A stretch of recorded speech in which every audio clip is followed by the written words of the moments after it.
सत्ता पक्ष का कहना है कि वह सदन को चलाना चाहते हैं, लेकिन विपक्ष सदन को बाधित करती है। इस मुद्दे पर भाजपा विधायक विनोद चमोली से बात की है हमारे ब्यूरो चीफ राव शफात अली ने।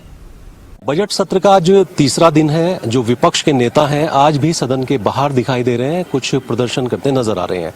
हालांकि आरोप ये भी थे कि विपक्ष सदन को चलने नहीं देता। विनोद चमोली जी हमारे साथ हैं, भाजपा से विधायक हैं। सर, बार बार जो सदन की कार्रवाई देखा कि स्थगित करनी पड़ रही है, हालांकि सुचारू भी चला ऐसा नहीं है, लेकिन क्या वजह है सर, क्या मुद्दे हैं विपक्ष के?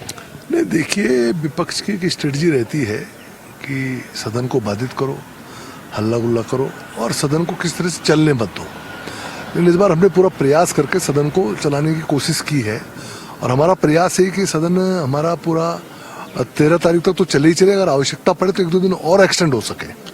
तो हम सदन को लंबा चलाना चाहते हैं। विपक्ष हमेशा व्यवधान पैदा करके इस तरह का माहौल खड़ा करके सदन को सीमित समय के लिए चलवाना चाहता है। तो हम उनकी स्ट्रेटजी को इस बार कामयाब नहीं होने देंगे। इस बार हम पूरी तरह से तैयार हैं और हम चाहते हैं कि सदन अगर आवश्यकता पड़े, अगर बिजनेस बाकी रहा तो एक्सटेंड करना पड़ा तो एक्सटेंड भी करेंगे। सर, बजट को लेकर के चर्चाएं हैं कि बजट चुनावी बजट की तरह पेश किया गया है, क्या ये सच्चाई है? नहीं, देखिए, बजट तो हर साल पेश होता है। अभी ठीक है, 27 में चुनाव आ गए, वो अलग बात है। बजट पिछली बार भी 1 लाख करोड़ का बजट था, आज 1 लाख लगभग 12,000 करोड़ का बजट आया है। बजट का साइज बढ़ा है। स्वाभाविक तौर पर हर साल बजट का साइज बढ़ता है। जिस दिन उत्तराखंड प्रारंभ हुआ था मात्र 5,000 करोड़ का बजट था, आज हमारा 1,12,000 करोड़ का बजट आया है। तो लोगों को इसमें खुश होना चाहिए।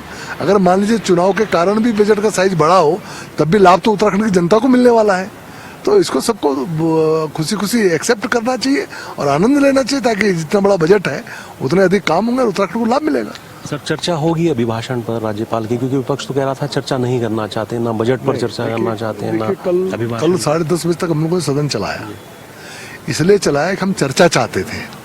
कल राज्यपाल के अभिभाषण पर मुन्ना सिंह चौहान जी द्वारा धन्यवाद प्रस्ताव रखा गया और बंशीधर भगत द्वारा उसका समर्थन किया गया। आज इस पर चर्चा होगी, नेता प्रतिपक्ष भी बोलेंगे, उसके बाद हम लोगों में से कुछ लोग बोलेंगे, तो आज उस पर भी चर्चा होगी। उसके बाद फिर बजट पर भी चर्चा होनी है। तो मैं समझता हूँ पर्याप्त काम है और पूरी चर्चा करेंगे, सब बातचीत करेंगे, उनकी भी सुनेंगे, अपनी भी सुनाएंगे। शुक्रिया बात करने के लिए। तो सत्ता पक्ष की ओर से ये कहा जा रहा है कि सदन लंबा चले, जो मुद्दे हैं वो सदन के भीतर उठाए जाएं, लेकिन जो विपक्ष है वो सदन को चलने नहीं देना चाहता। कैमरा सहयोगी सौरभ के साथ मैं राव शफात अली, खबरें अभी तक गैरसैंण, भराड़ीसैंण।